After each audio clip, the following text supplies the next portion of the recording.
5 golpes mentais estratégicos para dominar e destruir a mente de um narcisista. Carl Jung explica. O que acontece quando você olha nos olhos de alguém e, ao invés de enxergar uma alma, percebe um espelho vazio que apenas copia o que você sente? Já se perguntou por que certos olhares te prendem, mesmo quando tudo dentro de você grita para fugir? E se o verdadeiro perigo não estiver na violência explícita, mas na manipulação invisível, aquela que te faz duvidar da própria realidade, uma gota por dia, até que tudo em você silencie? Carl Jung alertou: o mal mais perigoso não é o que grita, mas o que sussurra, com charme, com promessas, com máscaras perfeitamente esculpidas. Talvez o maior erro seja acreditar que o narcisista deseja amar, quando, na verdade, ele só deseja dominar. O amor, para ele, é apenas uma isca. A conexão, um truque. Você sente que está perdendo algo, mas não sabe o quê. E é exatamente aí que o jogo começa.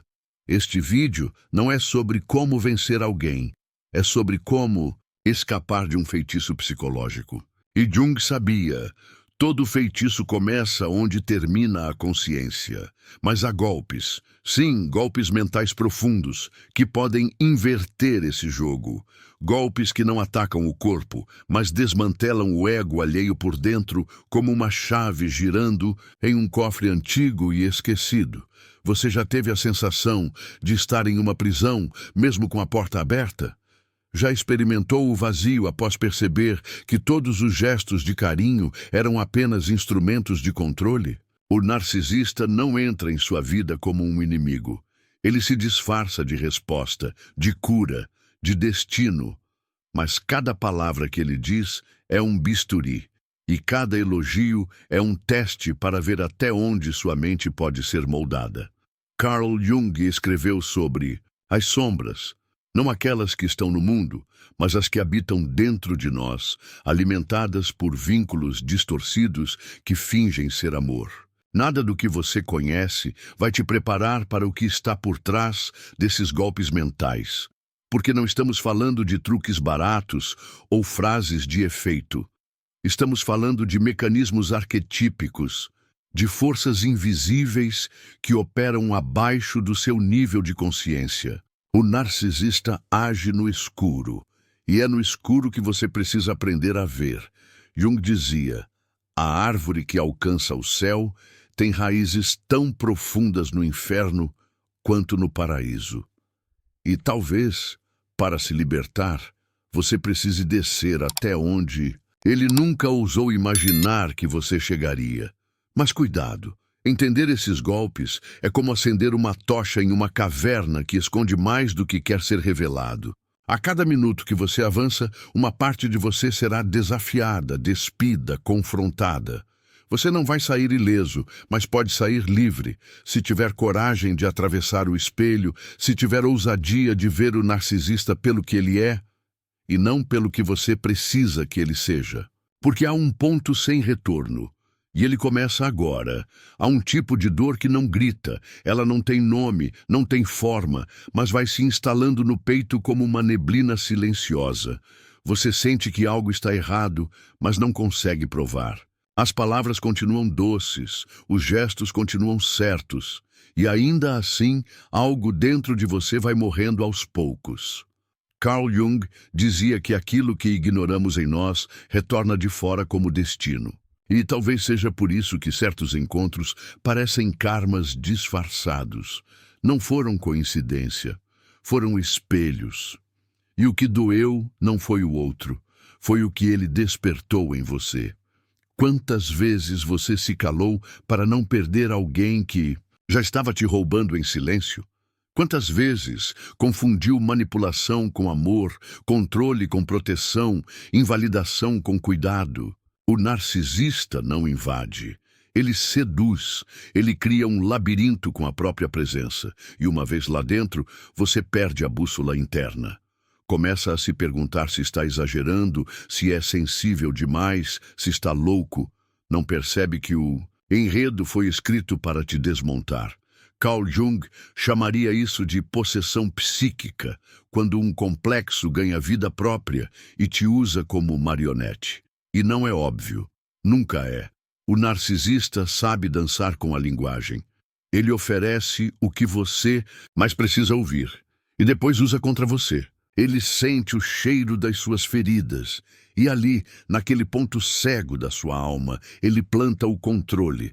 Mas ele não te prende com correntes, ele te prende com promessas, e essas promessas são as mais perigosas.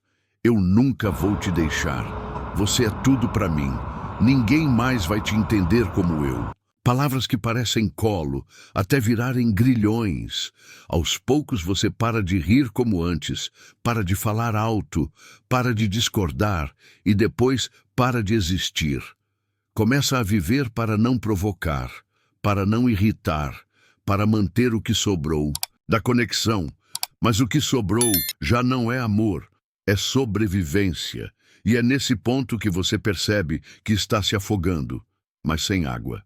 Que está se apagando, mas sem fogo, que está se perdendo, mas sem ter ido a lugar algum.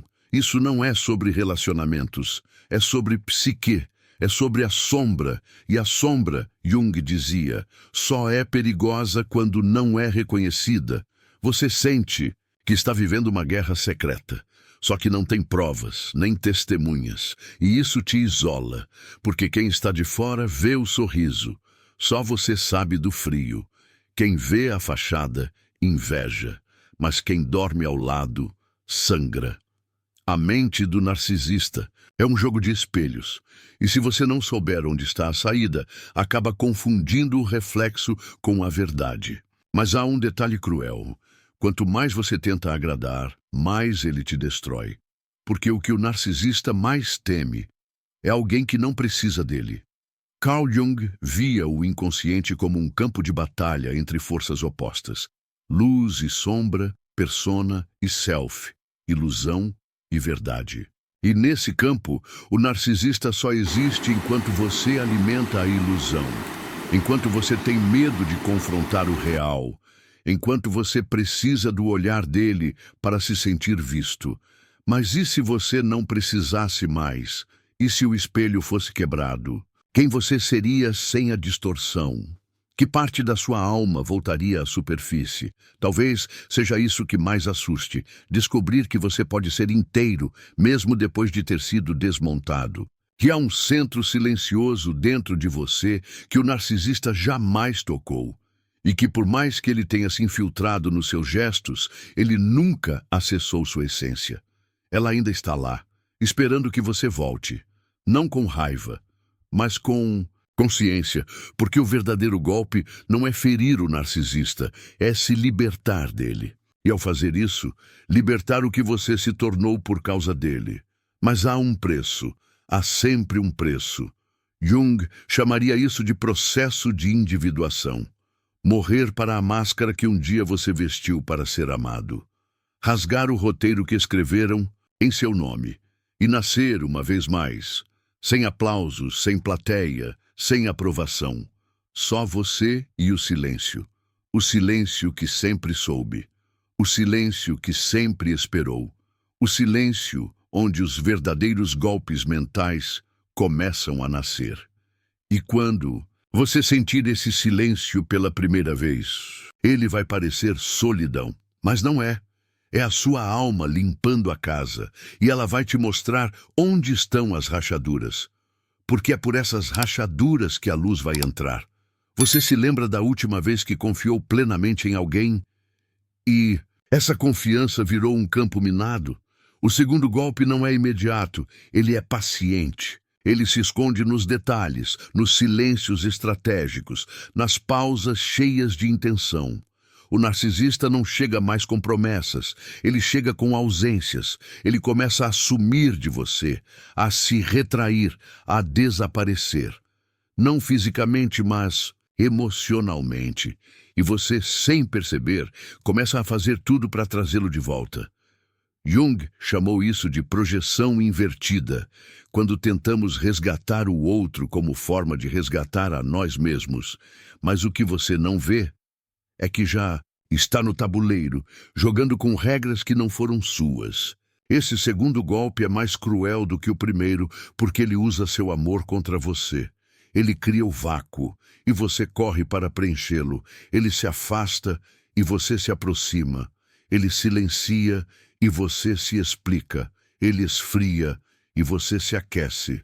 Ainda mais, até o dia em que acorda e percebe que está oferecendo o coração a alguém que sequer estende as mãos. Mas ainda assim, você insiste. Porque agora não se trata mais de amar. Se trata de provar que você é digno de ser amado. E esse é o golpe. Fazer você acreditar que precisa merecer algo que já era seu por natureza. Carl Jung dizia que todo abandono revela não o outro, mas a parte de nós que ainda não está curada. E o narcisista sabe disso. Ele opera como um cirurgião das feridas antigas. Vai direto naquela que ninguém vê. Vai na rejeição infantil, na carência ancestral, na ferida da invisibilidade. Ele detecta seu ponto fraco e então se ausenta. E quanto mais ele se ausenta, mais você se perde. Porque ele aprendeu a dançar com a sua necessidade de afeto. E cada passo que você dá em direção a ele é mais um que você se afasta de si mesmo. A verdade é que você não sabe mais onde termina a saudade e começa a obsessão. Já não sabe mais se quer ele, ou se quer a versão de si que existia ao lado dele. Porque ali, no começo, ele te fez sentir especial. E agora, nesse silêncio calculado, você só sente vazio. Mas esse vazio não é novo. Ele sempre esteve aí. Ele só foi despertado. Jung ensinava que o inconsciente é um espelho simbólico. Ele reflete o que você ainda não tem coragem de ver. E talvez o que você esteja enxergando agora seja a sua própria ausência. Esse segundo golpe não corta com faca, ele corta com silêncio. Ele não grita, ele faz você gritar por dentro. Você começa a revisar tudo. Será que fui frio demais? Será que falei algo errado? Será que estou exagerando? E nesse momento, a autocrítica se torna um labirinto. Você passa a caminhar dentro da própria mente, buscando onde se perdeu. Só que você não se perdeu. Você foi manipulado. E o mais perverso é que o narcisista nunca te diz o que está errado. Porque ele sabe. Enquanto você estiver tentando descobrir, estará sob controle. Carl Jung via o comportamento humano como um teatro onde os arquétipos dirigem o enredo.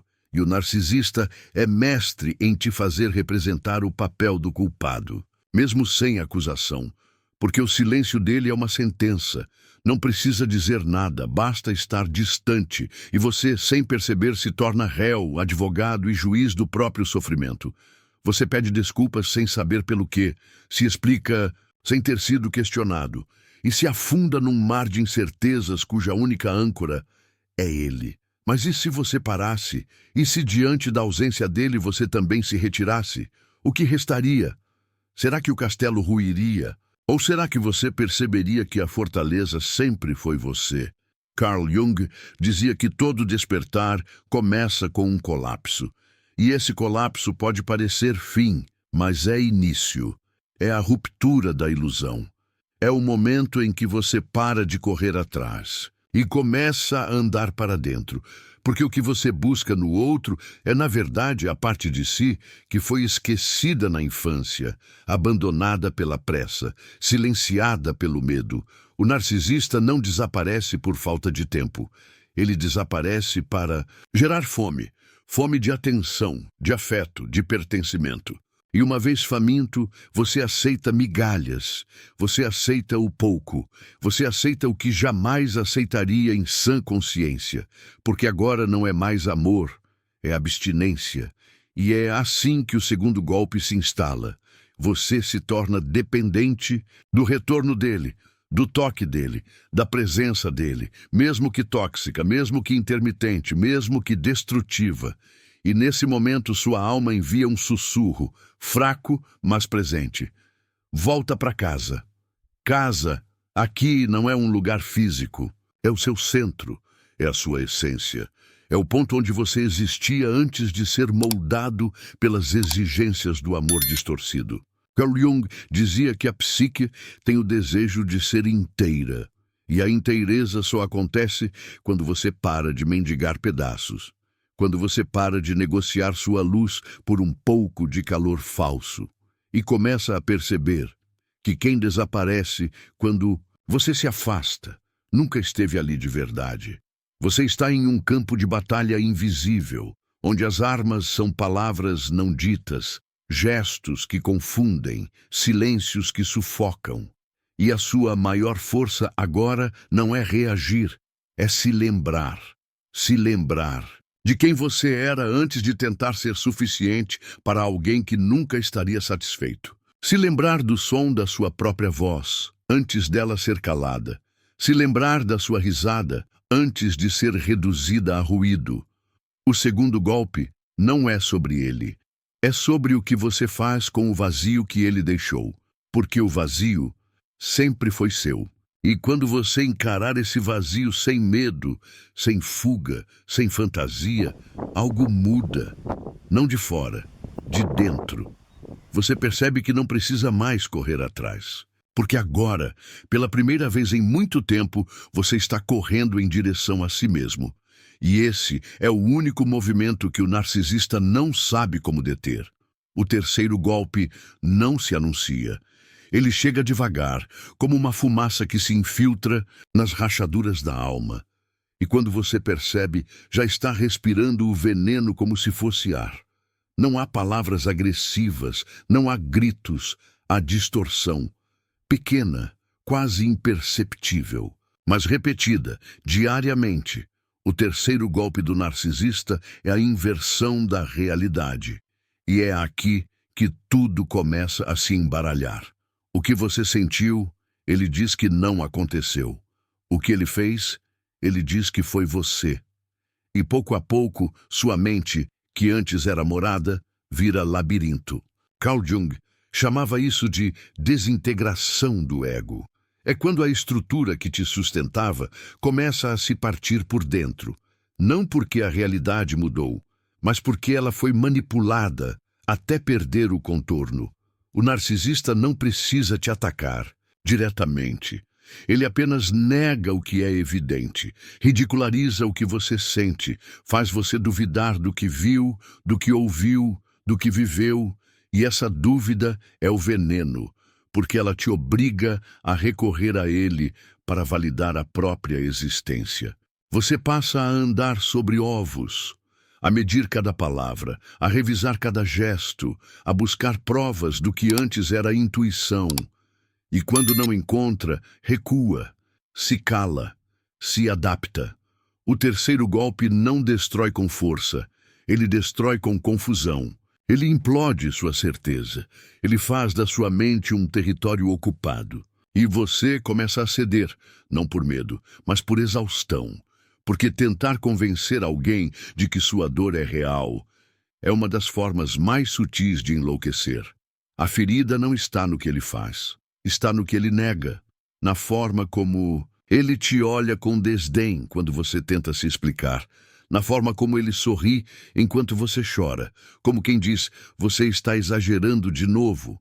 Isso te quebra por dentro, porque ninguém mais viu, porque ninguém mais ouviu, porque aos olhos do mundo ele é carismático, gentil, respeitável, mas na intimidade ele se transforma em névoa, escorregadia, impenetrável, impune. Esse é o golpe do espelho quebrado, o terceiro, o mais traiçoeiro, porque ele não fere diretamente, ele te faz se ferir. Ele planta a dúvida, mas quem rega é você. Ele inicia o jogo, mas quem continua tentando ganhar é você. E então você começa a viver num estado constante de justificação. Justifica sua tristeza, justifica sua insegurança, justifica sua fragilidade. Até o dia em que você começa a justificar até a dor que sente, como se ela fosse culpa sua. Jung alertava: não somos o que nos acontece, somos o que fazemos com o que nos acontece. Mas como agir quando você já não sabe mais o que é verdade? Quando você tem medo de confiar na própria percepção? Quando o amor virou tribunal e cada emoção precisa de testemunha para ser válida? O narcisista, neste terceiro golpe, não quer apenas o seu silêncio. Ele quer o seu descrédito. Ele quer que, mesmo diante da própria intuição, você escolha a palavra dele. E é aí que nasce a servidão emocional. Você não está mais ali por amor. Está por dependência cognitiva. Você precisa dele para saber quem você é, para saber se está certo, se está errado, se pode ou não sentir o que sente. E isso não é amor. Isso é aprisionamento psíquico, é a desconexão do self. Jung diria que é quando o ego, esmagado pela sombra, perde contato com o centro da alma. E tudo vira reflexo do outro. Tudo gira em torno da aprovação, da validação, do olhar externo. Mas há um detalhe que o narcisista não controla, algo que ele não pode apagar, é o silêncio interior. Aquele momento no fim do dia, quando tudo cala, e você sente que algo não está certo, que aquela conversa teve um veneno escondido, que aquele olhar teve uma crueldade disfarçada, que aquela piada teve uma ponta de desprezo. É nesse momento que a consciência começa a despertar, como quem abre os olhos após um longo transe, como quem, no meio da névoa, vê uma fresta de luz. E se você seguir essa luz, ela vai te levar para dentro, para o centro do seu ser, para o ponto que nunca foi corrompido, nem pela dúvida, nem pelo desprezo, nem pelo abandono. Esse ponto é onde mora o arquétipo do self, a parte mais inteira de quem você é. E é dela que nasce o contra-ataque, não com gritos, não com vingança, mas com lucidez, com clareza, com a coragem de dizer: eu vi, eu senti, eu sei, e não preciso que você valide. Essa frase, dita em silêncio, é uma bomba para o narcisista, porque o que o sustenta não é o controle, é a sua necessidade de ser controlado. Quando você para de se defender, ele perde o poder. Quando você para de explicar, ele perde a narrativa. Quando você para de pedir desculpas, ele perde o chão. Porque o terceiro golpe só funciona enquanto você duvida. A partir do momento em que você sente a própria verdade como uma rocha, ele já não tem mais onde se apoiar.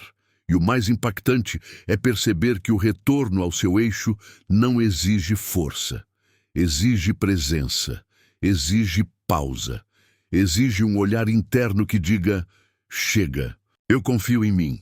Essa confiança, segundo Jung, é o primeiro passo para a individuação, o processo de se tornar quem você é, além de toda máscara, além de toda distorção.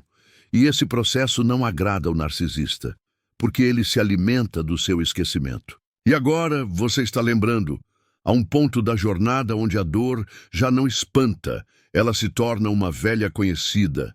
Você aprende a conviver com ela como se fosse parte do corpo, como se o sofrimento fosse o preço silencioso de estar ao lado de alguém que um dia te fez sentir vivo. O quarto golpe não vem para ferir mais, ele vem para anestesiar.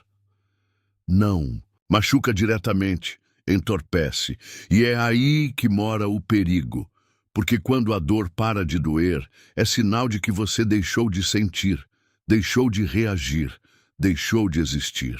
Carl Jung dizia que a alma adoece quando se adapta a um ambiente que a nega.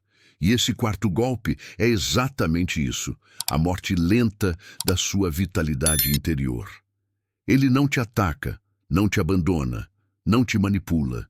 Ele apenas ignora. Presente, no corpo, ausente na alma. Ao seu lado, mas distante em tudo que importa. Esse é o narcisista no quarto ato. Ele já não precisa dizer nada, fazer nada, provar nada. Ele apenas retira a energia, retira o calor, retira o brilho e te deixa ali vivendo uma relação fantasma, onde só você ainda se move, ainda tenta, ainda acredita. Mas o que está tentando salvar já não é um amor, É um hábito, um apego à ideia de que talvez ainda seja possível resgatar o que se perdeu. E você se vê preso em gestos automáticos. Tenta provocar uma reação, um sinal, uma faísca, mas nada vem. E o que dói não é a rejeição, é o vazio, o silêncio seco, o afeto morno. É ser tratado como presença irrelevante, como um peso suportável. O quarto golpe é esse: fazer você sentir que está em segundo plano na própria história. E o pior é que você aceita, porque lá no fundo ainda acredita que talvez seja uma fase, que talvez o problema esteja em você, que talvez, se você mudar, ele volte a olhar como antes. Mas não volta, porque o olhar que encantou no início era apenas isca, nunca foi real. Jung explicava que toda repressão emocional gera somatização. E esse quarto golpe começa a corroer o corpo. Sua energia diminui, sua pele perde o viço, seus olhos apagam. O desânimo cresce, os sintomas surgem, mas os exames dizem que está tudo bem. Só que você sabe que não está, porque não é físico, é psíquico. É sua alma sufocada, tentando enviar um sinal, tentando avisar que algo foi perdido, que você se afastou demais de si mesmo, que a vida que está vivendo já não tem cor, nem forma, nem sentido. Você começa a se perguntar se vale a pena, mas nem essa pergunta você faz em voz alta, porque teme a resposta, porque teme o vazio que viria ao admitir que acabou. E então você permanece. E essa permanência te destrói de dentro para fora. Carl Jung dizia que nada é mais perigoso do que um homem que esqueceu sua missão interior. E a missão, aqui, não é lutar contra o narcisista. É lembrar quem você era antes dele te moldar pelo abandono. É lembrar do som da sua voz antes do silêncio se instalar como regra. E talvez esse seja o golpe mais difícil de reconhecer. Porque não há conflito, não há drama, há apenas o cotidiano opaco, a conversa superficial, o toque frio, a ausência de escuta. Ele está ali, mas não está com você. Ele responde, mas não se conecta. Ele cumpre funções, mas não te vê. Você virou parte da mobília emocional, um item funcional, mas invisível, e você aceita porque já está cansado de brigar. Já está esgotado de esperar, já está sem forças para confrontar. É nesse ponto que o ego começa a morrer, mas não uma morte transformadora, uma morte estéril, uma rendição tóxica. Você já não deseja mais, já não sonha, já não pulsa, apenas sobrevive. E Jung dizia que onde não há eros, ou seja, desejo, vínculo, alma, há decadência. O quarto golpe rouba isso.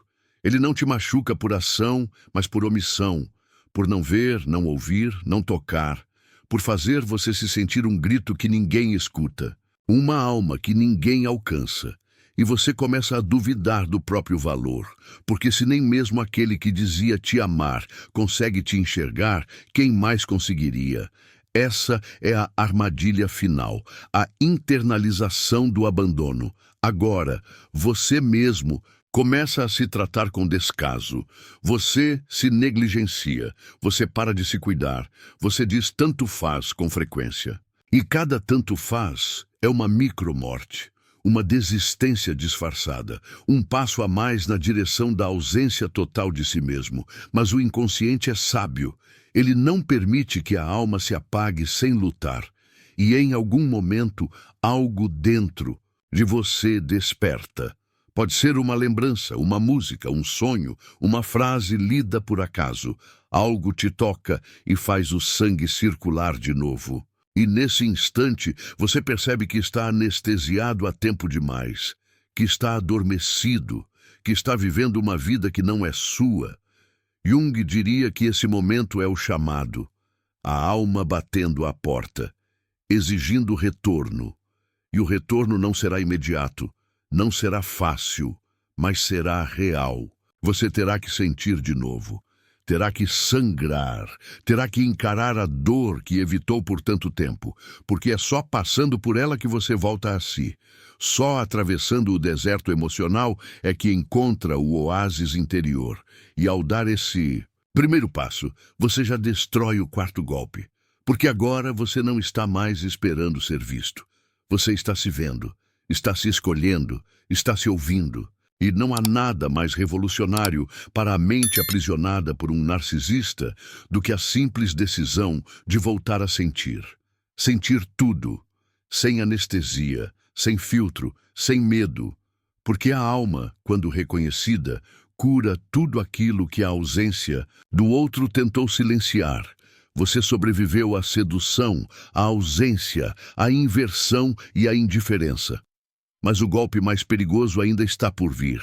Não porque ele é mais cruel, mas porque ele vem disfarçado de luz. O quinto golpe mental não tenta te destruir, tenta te conquistar de novo. No momento exato em que você começa a despertar, ele retorna. Com olhos suaves, palavras doces, gestos precisos. Ele reaparece com a mesma roupa do encantamento inicial. Mas agora não é mais um teste. É um último laço.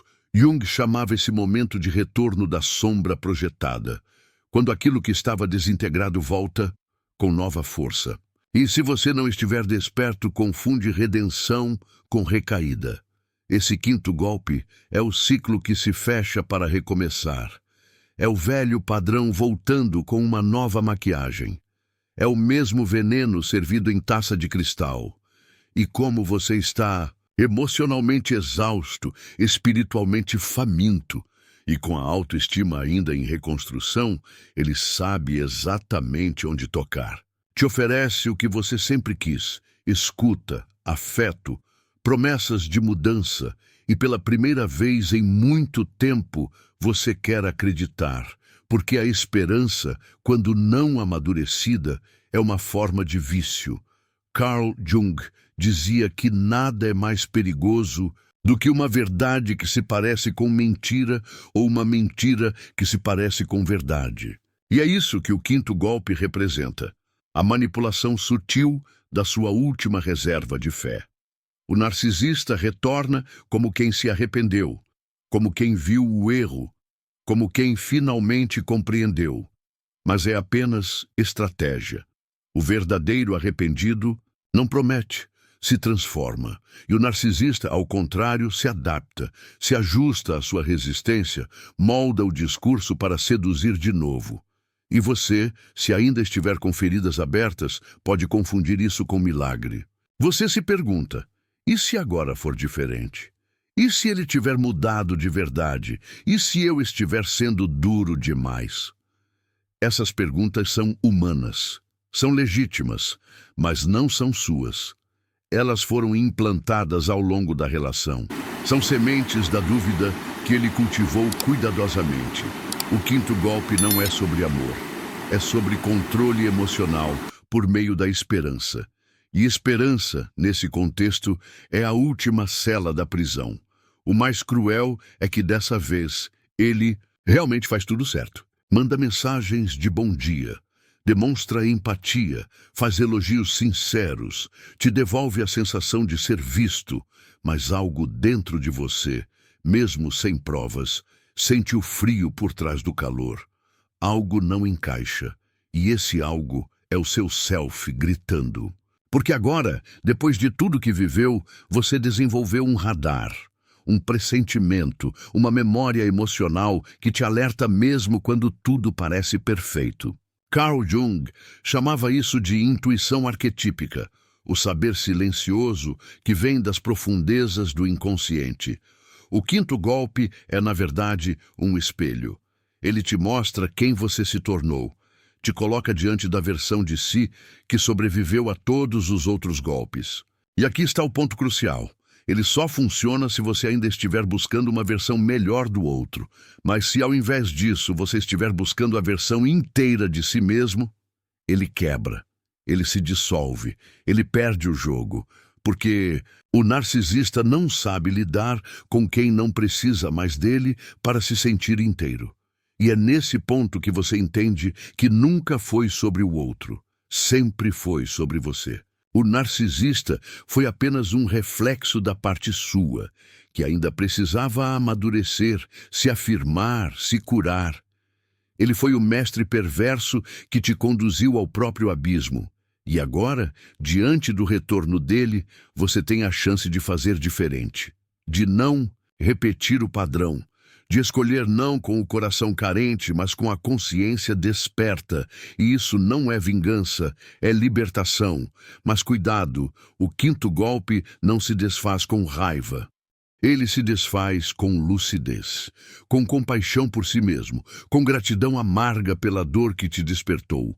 Você não precisa provar nada a ele, não precisa confrontar, explicar ou dramatizar. Basta não retornar, basta manter a porta fechada, não como castigo, mas como decisão de não se perder novamente. Carl Jung dizia que a verdadeira individuação acontece quando você para de ser reativo ao mundo externo e começa a responder ao chamado interior. E talvez seja isso que esse golpe veio provocar, um despertar definitivo. Porque agora você, sabe reconhecer o padrão, sabe decifrar o olhar, sabe ouvir o que está por trás das palavras e, principalmente, sabe a diferença entre um amor real e uma necessidade travestida de afeto. Você pode sentir saudade, pode sentir dor, pode sentir vontade de acreditar mais uma vez, mas dessa vez você tem algo que nunca teve antes: consciência. E a consciência não apaga o que foi vivido, ela ilumina. E ao iluminar, dissolve a ilusão. O quinto golpe não se vence com força, se vence com verdade. Com a coragem de olhar para dentro e dizer: eu mereço mais, eu sou mais, eu sou inteiro. E nesse instante, mesmo que em silêncio, a alma celebra, porque ela sabe que o ciclo se encerrou, que a lição foi aprendida, que o padrão foi quebrado, e que a sombra finalmente foi integrada. Não há revanche, não há cena final. Há apenas um retorno para casa. E essa casa é você. E então, quando tudo silencia, é aí que a verdadeira revelação começa. Porque as palavras já foram ditas, os golpes foram desvelados, os véus rasgados. Mas o que vibra agora, nesse exato momento, não é o que foi escutado, é o que foi sentido. É o que emergiu nas entrelinhas, no espaço entre uma dor e outra, no eco sutil de uma verdade que talvez sempre tenha estado ali, mas só agora se fez voz. Carl Jung não ensinava a resistir às sombras, ele nos convidava a atravessá-las, e você, mesmo sem perceber, atravessou. O que te trouxe até aqui não foi curiosidade, foi necessidade, uma necessidade ancestral de compreender que amores viram cárceres, porque gestos doces escondem venenos, porque tantas vezes insistimos em ser salvos por quem nos afunda. Mas não se engane, este vídeo não foi sobre o narcisista, ele apenas revelou as rachaduras do espelho. O verdadeiro mergulho sempre foi sobre você, sobre os fios invisíveis que te ligavam ao outro e que agora começam a se romper em silêncio. Você pode sentir uma mistura de alívio e saudade. Saudade de uma ilusão que por tanto tempo te serviu de abrigo. Não tenha vergonha disso. Jung sabia. É preciso honrar até as mentiras que nos protegeram antes de termos maturidade para enfrentá-las. O que você viveu foi real, mesmo que o outro não tenha sido. O sentimento foi autêntico, mesmo que o objeto tenha sido vazio. E isso te torna humano, não frágil. Há feridas que não se fecham com o tempo. Elas se fecham com consciência, com o nome certo, com o olhar exato. E talvez, agora pela primeira vez, você consiga nomear aquilo que antes era apenas peso no peito. Isso já é cura, já é libertação, porque a dor, quando ganha significado, deixa de ser cárcere e se transforma em ponte. E toda ponte leva de volta para casa. Talvez você se sinta mais só agora, mas não está. Você está cheio de si, cheio daquilo que havia sido tomado, calado, negado. Cada lembrança que arde é uma chama que clareia. Cada arrepio é um lembrete. Você ainda sente. E enquanto sentir, está vivo. E estando vivo, ainda pode escolher. Escolher diferente. Escolher por você. O que você ouviu aqui não são apenas palavras. São espelhos, símbolos, portas.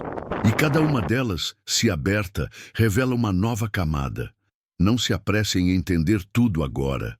O inconsciente tem o seu tempo, e ele trabalha no escuro, em silêncio, enquanto você vive.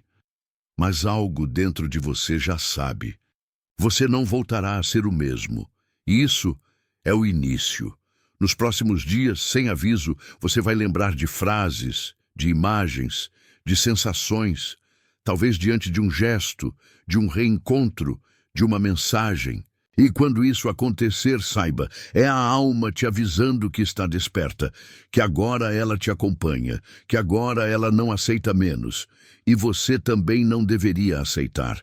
Se essas palavras tocaram algo em você, então permita que elas toquem alguém mais.